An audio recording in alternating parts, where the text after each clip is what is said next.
कहते हैं कि अच्छा बड़ा प्रेम है, तो एक बात बताइए, जो प्रेम करते हैं ना वो बातें नहीं छुपाते। मैया पार्वती ने कहा सही बात है, आप सही कह रही हैं, बातें तो नहीं छुपाते हैं। तो बोले मैया प्रेम करते हैं तो आपको ये बात भी बताई होगी। बोले कौन सी बात? बोले जिस मुंडमाला को शंकर भगवान दिन रात गले पे धारण करके रखते हैं, उसमें किसके मुंड लगे हैं आपको तो बताया ही होगा।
हम सभी द्वितीय दिवस की कथा की ओर प्रवेश करते हैं। कल आप सभी ने बड़ी सुंदर कथाएं श्रवण की कि कथा सुनने के नियम क्या है क्या नहीं है, कथा सुनने से लाभ क्या होता है और भक्ति माता के कष्ट की निवृत्ति कैसे हुई, ज्ञान और वैराग्य जो सुसुप्त अवस्था में चले गए थे उनके कष्ट की निवृत्ति कैसे हुई। इन कथाओं का श्रवण और संक्षिप्त में हम सभी ने महात्मा की कथा श्रवण। दुनिया में जितने भी ग्रंथ होते हैं ना, जब उस ग्रंथ का शुभारंभ होता है तो सबसे पहले किसी देवता की स्तुति की जाती है। किसी में राम जी की स्तुति की जाती है, किसी में दुर्गा जी की स्तुति की जाती है, किसी में शंकर भगवान की स्तुति की जाती है। लेकिन आपको पता है श्रीमद् भागवत ऐसा महान ग्रंथ है कि इसमें किसी भी देव विशेष की स्तुति की ही नहीं गई। इसमें किसकी स्तुति की गई है? आइए शुभारंभ करते हैं। विघ्नेश्वराट तेने ब्रह्मा हृदयादि कवये महान्ति यत् सूर्ये तेजो वारी मुदां यथा विनिमयो यत्र तिसर्गो मृषा धाम्ना स्वेन सदा निरस्तकुहकं सत्यं परं धीमहि। किसकी वंदना की गई, किसकी स्तुति की गई? सत्यम परम धीमहि। कहा कि जिस पर ब्रह्मा की अधिष्ठा मात्र शक्ति से पूरा विश्व प्रपंच बनता है, पालित होता है और लय हो जाता है, वह परब्रह्म हिरण्यगर्भ नहीं है, बल्कि जिन्होंने ब्रह्मा जी को वेदार्थज्ञ ज्ञान का प्रतिपादन करके बताया। कैसा वेदार्थज्ञ ज्ञान? जिस वेदार्थक ज्ञान को समझ करके बड़े बड़े सूरी लोग मोह को प्राप्त हो गए।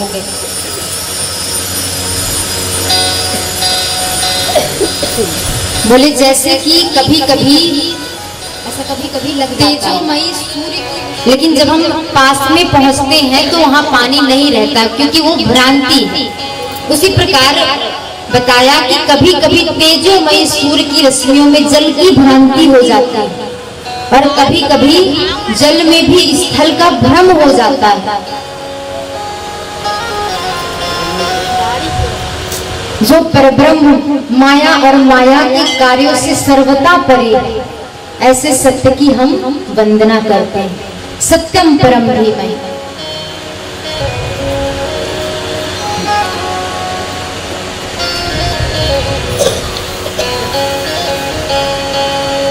किसी ने व्यास जी से प्रश्न कर दिया, कहा कि महाराज एक बात बताइए, आपने चतुश्लोक की व्याख्या की है, 4 श्लोकों से आपने 18,000 श्लोक बना दिए, जन जन तक इसका प्रचार प्रसार कर रहे हैं, लेकिन आपने इस ग्रंथ में किसी देव की स्तुति नहीं की, ऐसा क्यों? तो व्यास जी बड़ा सुंदर उत्तर देते हैं। कहा महाराज, अगर हम राम भगवान की स्तुति करते तो लोग कहते कि राम परत ग्रंथ है। अगर हम कृष्ण की स्तुति करते तो लोग कहते कि इसमें केवल और केवल कृष्ण कथा है। अगर हम दुर्गा माँ की स्तुति करते तो लोग कहते कि देवी और भगवान में, देवी और देवता में कोई अंतर है। फिर शंकर भगवान कहते कि थोड़ा हमारी भी स्तुति कर लो। संतोषी माँ कहती 1-2 मंत्र हमारे नाम के भी हो जाएं। सभी देवी देवता कहते कि एक मंत्र हमारे नाम से, एक स्तवन हमारे नाम से। और महाराज आपको मैं एक बात बता दूं कि अगर यही काम मैं करते रहता तो जो मुझे बोलना है, जो मुझे कहना है, वो तो मैं कह ही नहीं पाता। इसलिए मैंने सही परंपरा माँ जगदम्बा है, सत्य से, इस धर्म से, इस सत्य से बड़ा कोई दूसरा सत्य हो ही नहीं सकता। इसलिए मैंने सत्य की वंदना करके ये बता दिया सबको कि सत्य में सभी आ जाते हैं। और सत्य की वंदना करने के बाद मैंने किसी को भी नहीं छोड़ा, चींटी से लेकर के हाथी पर्यंत तक मैंने सबकी वंदना कर ली। धर्म प्रोचित कैतवो अत्र निर्मत्सराणाम सताम वेदास्त्रो मंत्र श्रीविदं तापत्रोन्मूलनम्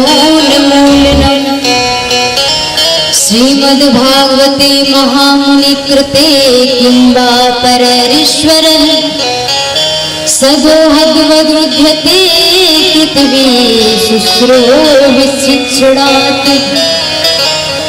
कहा कि परम धर्म है कृष्ण की कथा। जो लोभी लोग हैं, कपटी लोग हैं, उनके सुनने योग्य है कृष्ण की कथा।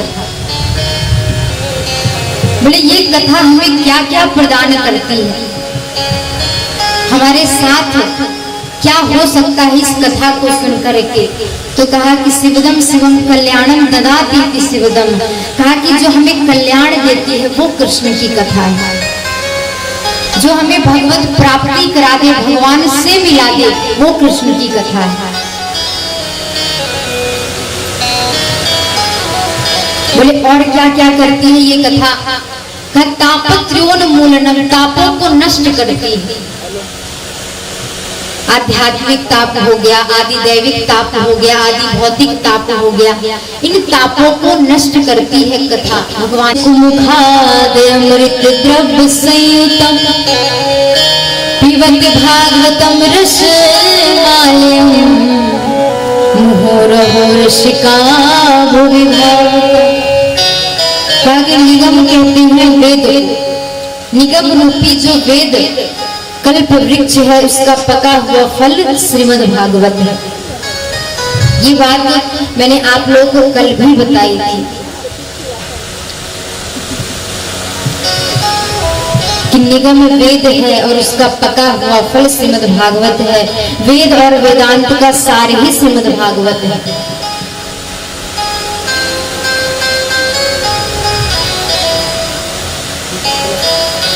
बोले भी उस फल में लगाता है जो पहले से मीठा होता रहता। बोले और कैसा है? तो बोले अमृत द्रव्य संयुतम, इसमें अमृत भरा है।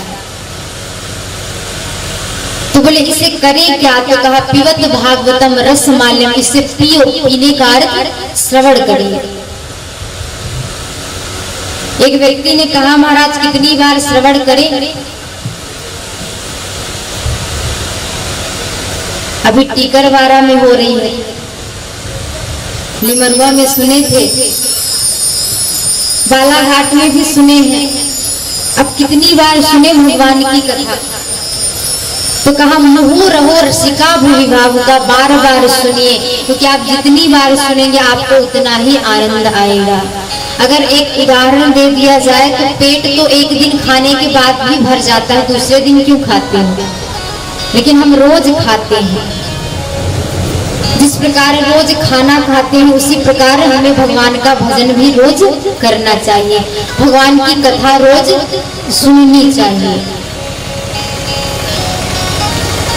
क्योंकि अमृत है हर नाम जगत में, अमृत है हर नाम जगत में, इसे छोड़ विष पीना क्या, हरि नाम नहीं तो जीना क्या, हरि नाम नहीं तो जीना क्या।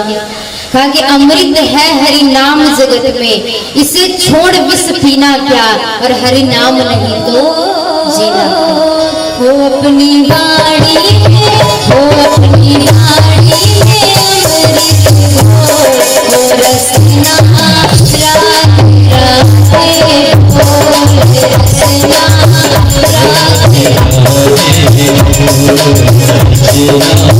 राधे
गाड़ी से अमृत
मिले बनवारी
सरकार की।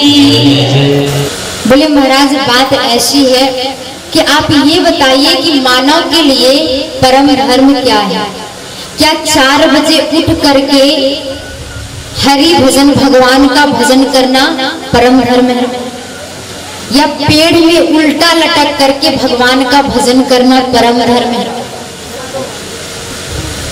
कि 5, 6, 10, 20 बार स्नान करना वो परम धर्म है? मानव का परम धर्म क्या है, हमें बताइए। ये पहला प्रश्न। दूसरा प्रश्न ये है, मन भटक जाता है, हम भजन किसका करें? क्योंकि आज हर गांव में एक देवी का प्रागट्य होता है। कई लोग कहते हैं कृष्ण भगवान सर्व के लिए परम धर्म है। कृष्ण के चरणों में, प्रभु के चरणों में, भगवान के चरणों में प्रीति होना, वो भी निष्ठात्मक प्रीति होना, निर्मल मन से प्रीति होना।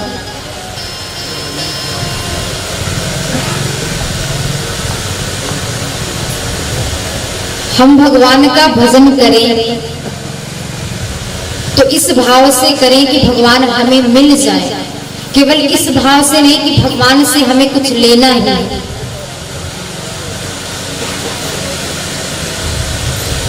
क्योंकि आपको पता है आप भगवान से जो मांगेंगे ना भगवान वही देंगे, लेकिन आप भगवान को मांग लेंगे तो सब कुछ मिल जाएगा। तो बताया कि मानव के लिए परम धर्म है कृष्ण के चरणों में, भगवान के चरणों में निष्ठात्मक प्रीति होना। दूसरे प्रश्न का उत्तर दे रहे हैं कि हम भजन किसका करें, पूजन किसका करें, कौन से देवता सर्वश्रेष्ठ है। तो शिशु जी ने बड़ा सुंदर उत्तर दिया कि महाराज पूजा सबकी करें, वंदना सबकी करें, निंदा किसी की ना करें। क्योंकि एक विशाल सा वृक्ष है, उस वृक्ष में करोड़ों डाले रहेंगी, लाखों पत्ते रहेंगे, हजारों फल रहेंगे, लेकिन उस वृक्ष की जो जड़ है वो तो एक ही है। आप दुर्गा मंदिर जाइए, में किया है कृष्ण भगवान ने उसी को गाया है। राम कृष्ण दो एक हैं, अंतर नहीं निमेष, इनके नयन गंभीर हैं, उनके चपल विशेष। कातर आजुहाव पुत्रेति तन्मय तया अभिनिविष्टम सर्वभूत हृदयं मुनिमानतोऽस्मि। जिनका जन्म होते ही सीधे संन्यास ग्रहण कर लिया, ऐसे सर्वभूत हृदय से सुखदेव स्वामी को हम सभी वंदन करते हैं। शिशु जी जब शंका करते हैं वो भी खत्म हो जाएगी, इसलिए हमें मृत्यु लोक नहीं जाना। राधा रानी ने कहा कि बेटा हम तुम्हें विश्वास दिलाते हैं कि तुम्हें माया नहीं पकड़ेगी, जाओ। नारद जी बैठे थे, नारद जी ने सोचा कि अगर सुखदेव का प्रागट्य नहीं हुआ इस धरा पर तो धर्म का प्रचार कैसे होगा, भागवत का प्रचार कैसे होगा। नारद जी बड़े अद्भुत संत हैं, आपको पता है सबके दुविधा का अंत कर देते हैं नारद जी। सुखदेव महाराज को जब आदेश मिला कि क्यों ना मृत्यु लोक में जाया जाए, तो सुखदेव स्वामी कैलाश पर्वत पर एक सुख पक्षड़ी के यहाँ जन्म लेते हैं। एक दिन बर्फीली हवाएं चली, बोले नारद जी बड़े अद्भुत संत हैं, नारम ज्ञानम ददाति इति नारद, जो ज्ञान देता है वो नारद है। नारम अज्ञानम खंडति इति नारद, जो अज्ञान का खंडन करता है वो नारद है। और नारद जी में तो एक विशेष कृपा है, क्या कि जहां लड़ाई झगड़े हो अगर नारद जी चले जाएं तो लड़ाई झगड़े बंद हो जाते हैं, लेकिन जहां लड़ाई झगड़े नहीं होते अगर वहां नारद जी चले जाएं तो लड़ाई झगड़े शुरू भी हो जाते हैं। ऐसे अद्भुत संत हैं नारद जी।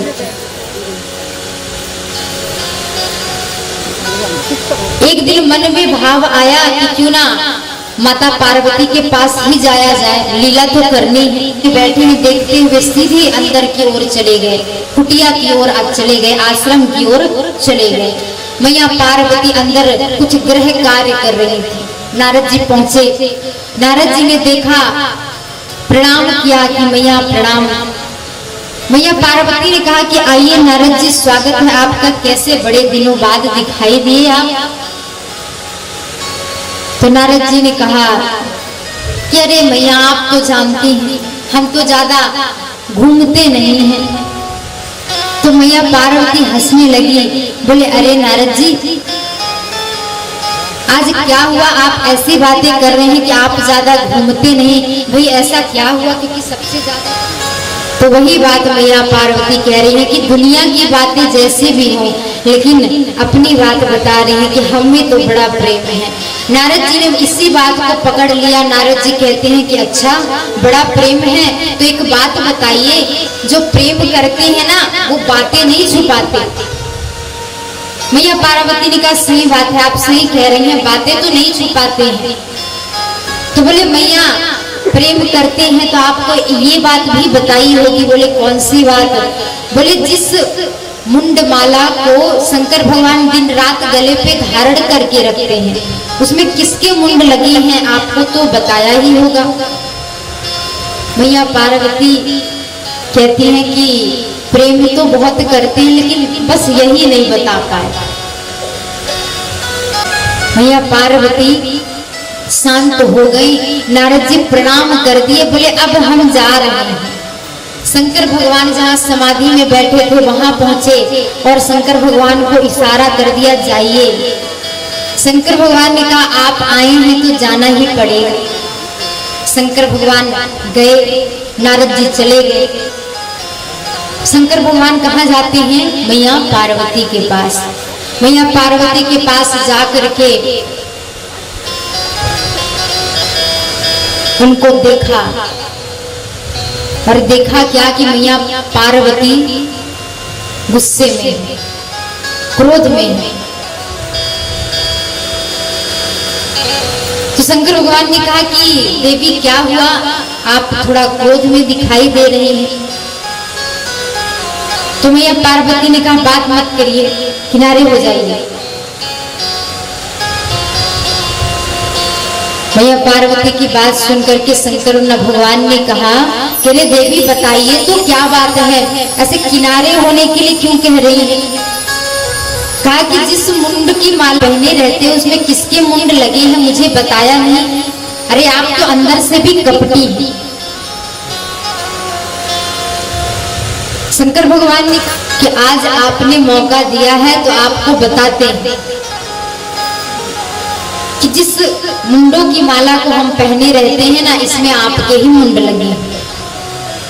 क्योंकि जब जब आप अपने देह का परित्याग करती हैं, अपने चरित्र का परित्याग करती हैं, तो आपकी याद बनी रहे, आप हमेशा अंतर ध्यान में स्मरण रहे, इसलिए आपकी ही मुंडों की माला में पहने रहता हूं।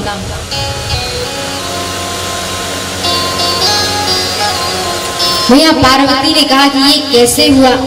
बोले ये सब तो अमर कथा का फल है, भागवत कथा का फल है। मैया ने कहा हमें भी सुनना है। सुखदेव जो कैलाश पर्वत पर सुख पक्षी के रूप पर आए हुए थे, जीव का प्रादुर्भूत अभी हुआ नहीं था, लेकिन जैसे भागवत प्रारंभ हुई तो जीव का प्रादुर्भूत होने लगा। शंकर भगवान मैया पार्वती को कथा श्रवण करा रहे थे। कथा श्रवण जब करा रहे थे तो एक एक दिन कथा श्रवण से शंकर भगवान ने मैया पार्वती जी से कह दिया कि देखो देवी, हम तो कथा आंखें बंद करके ही सुनाते हैं, अब आप सुन रहे हो, पता कैसे चलेगा? तो बोले ठीक है स्वामी, यही ऐसा ही करेंगे, आप श्रवण कराइए। अब कथा सुनते सुनते मैया पार्वती सो गई। जब सो गई तो हूं की आवाज भी बंद हो गई। तो जो कथा के श्रवण से सुख पक्षी सुखदेव महाराज उस अंडे में जीव का प्रादुर्भूत हो गया, वह हुकारी भरने लगा, हूं करने लगा। कथा विश्राम हो गई। कथा विश्राम होकर के आंखें खुली तो देखा कि मैया पार्वती सो रही है। बोले देवी आप सो रही हैं तो हुकारी कौन लगा रहा था? बोले हमें नहीं पता, आगे पीछे देखा तो पीछे सुख पक्षी था जो आगे सुखदेव महाराज बनते हैं। सुख पक्षी हुकारी लगा रहा था। यह बात सुन करके शंकर भगवान को बहुत गुस्सा आया, बहुत क्रोध आया और वो मारने के लिए दौड़े। जैसे मारने के लिए दौड़े तो आज सुखदेव महाराज भागे। कहा कि मैं इसलिए नहीं मारने के लिए दौड़ रहा हूं कि इसने भागवत कथा सुन ली, बल्कि इसलिए मैं इसे मारने के लिए दौड़ रहा हूं कि इसने कथा को पीछे से सुना। पीछे से भागवत कथा को नहीं सुनना चाहिए। दौड़ाया प्रेम से बोले राधे राधे।